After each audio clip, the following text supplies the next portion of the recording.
Indo British advanced pain clinic నొప్పి మాయం surgery దూరం ఫర్ అపాయింట్మెంట్స్ 9155515563.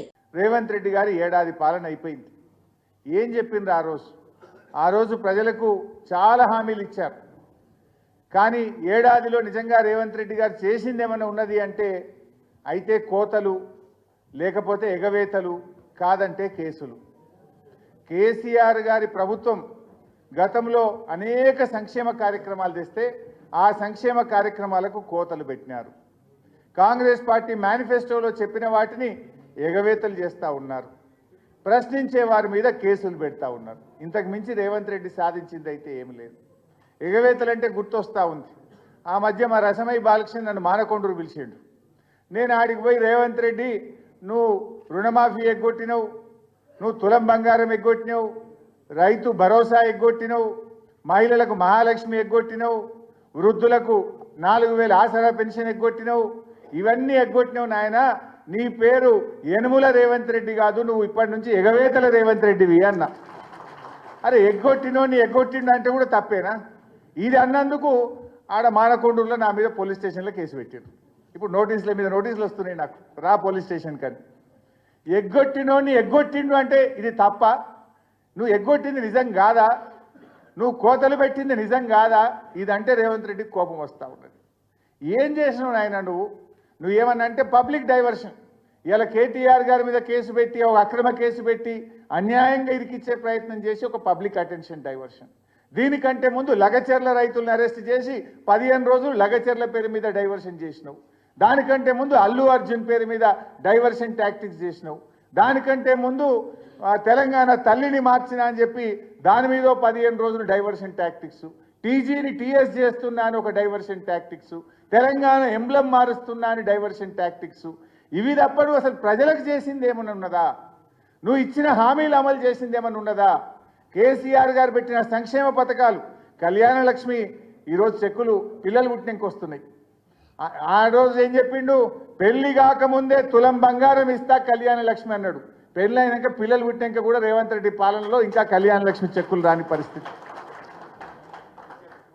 కేసీఆర్ కిట్ వస్తలేదు, న్యూట్రిషన్ కిట్ బంద్ అయిపోయింది, బతుకమ్మ చీరలు బంద్ అయిపోయినాయి, రైతు బంధు బంద్ అయిపోయింది, బీసీ బంధు బంద్ అయిపోయింది, దళిత బంధు బంద్ అయిపోయింది. ఉన్న పథకాలు బంధు పెట్టుడు తప్ప నువ్వు కొత్తగా తెచ్చింది ఏమన్నా ఉన్నదా? నువ్వు రైతు భరోసా అన్నావు. అప్పుడేమో పార్లమెంట్ ఎన్నికల ముందు ఒక్కసారి మళ్ళా కేసీఆర్ ఇచ్చిన రైతు బందే ఇచ్చిండు.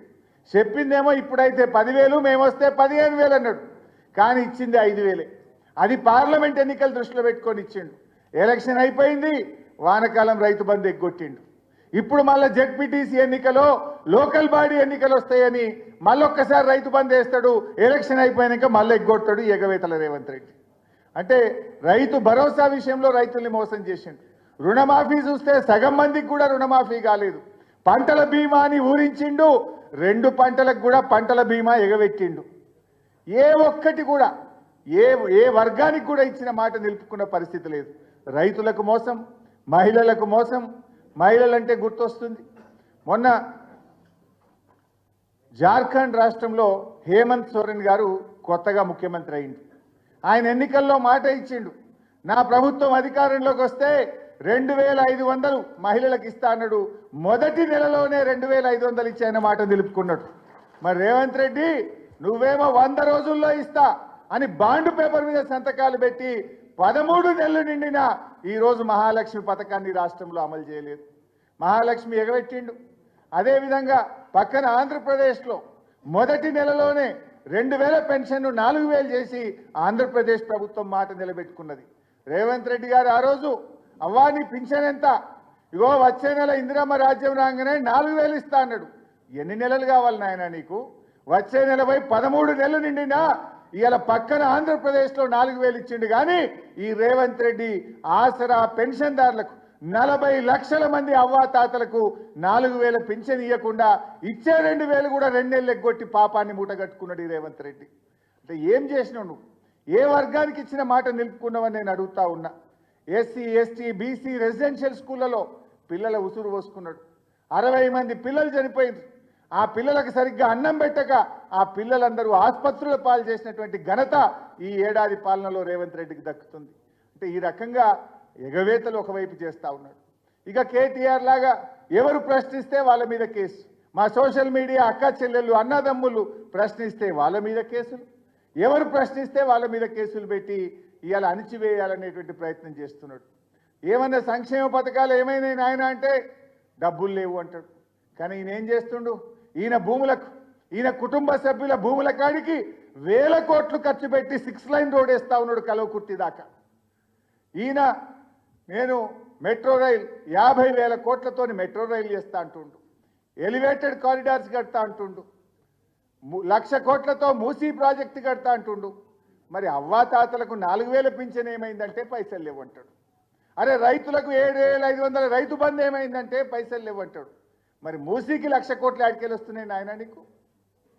నువ్వు 50,000 కోట్లతో మెట్రో రైలు కడతా అంటున్నావు, దానికి పైసలు ఉంటాయి అంటే బడా బడా కాంట్రాక్టర్లకు పైసలు ఇవ్వడానికి, ఢిల్లీకి కమిషన్లు పంపడానికి మాత్రం నీకు పైసలు వస్తాయి.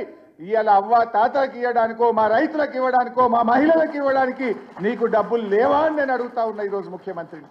అంటే ఆయన నిజస్వరూపం ఇవాళ బయటపడతా ఉంది. దీన్ని మనం ప్రజల్లోకి తీసుకుపోవాల్సిన అవసరం ఉంది. ఇలా అప్పులను కూడా మాట్లాడిండు. మీరందరూ అసెంబ్లీలో చూశారు. ఈ రేవంత్ రెడ్డి ప్రభుత్వాన్ని అసెంబ్లీలోనే ఒప్పించి మెప్పిపించి నోరు మూయించిన అప్పుల గురించి. 7 లక్షల కోట్లని 8 లక్షల కోట్లని అప్పులంటే నిండు అసెంబ్లీ సాక్షిగా 10 ఏళ్ల బీఆర్ఎస్ పాలనలో బీఆర్ఎస్ ప్రభుత్వం కరోనాతో సహా, ఉదయ్ స్కీమ్తో సహా అన్నీ కలిపి చేసిన అప్పు 4,17,000 కోట్లే. నువ్వు ఒక్క ఏడాదిలో 1,37,000 కోట్ల రూపాయల అప్పులు చేసినావు. అంటే దీన్ని బట్టి ఏమర్థమైంది? మనం ఏడాదికి 41,000 కోట్ల అప్పు చేస్తే రేవంత్ రెడ్డి 1,37,000 కోట్ల అప్పులు చేసిండు. ఇప్పుడు ఎవడు అప్పులు ఎక్కువ చేసినట్టు?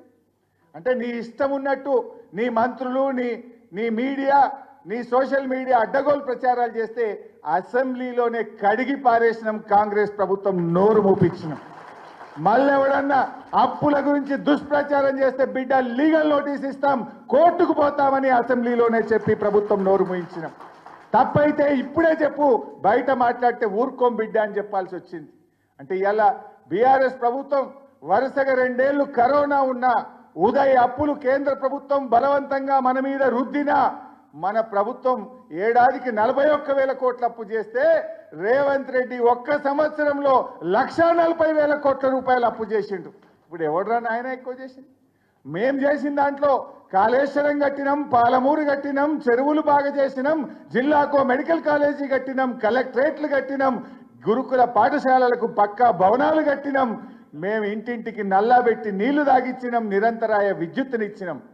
మేము 40,000 కోట్లు చేస్తే ఇన్ని అభివృద్ధి కార్యక్రమాలు చేసినాం. నువ్వు 1,40,000 కోట్లు ఒక్క ఏడాదిలో చేసి నువ్వు చేసిన పని ఒక్కటన్నా ఉన్నదా అని అడుగుతున్నా. బీఆర్ఎస్ కట్టిన ఫ్లైఓవర్లకు రిబ్బన్లు కత్తిరిస్తున్నావు, బీఆర్ఎస్ కట్టిన భవనాలకు రిబ్బన్లు కత్తిరిస్తున్నావు, బీఆర్ఎస్ కట్టిన ప్రాజెక్టులకు రిబ్బన్లు కత్తిరించినావు తప్ప నీ ఏడాదిలో ఒక్క పనన్న చేసినవా రేవంత్ రెడ్డి అని నేను అడుగుతావు. ఈ మాటనే కదా మన కేటీఆర్ గారు అడిగింది. ఈ ఒక్క మాట అడిగినందుకే కదా నువ్వు ఇవాళ అక్రమ కేసులు పెట్టే ప్రయత్నం చేస్తున్నావు. ఇలా మనమందరం ఇవాళ బీఆర్ఎస్ పార్టీలో ఏ కార్యకర్తకు ఇబ్బంది వచ్చినా పార్టీ అండగా నిలబడ్డది.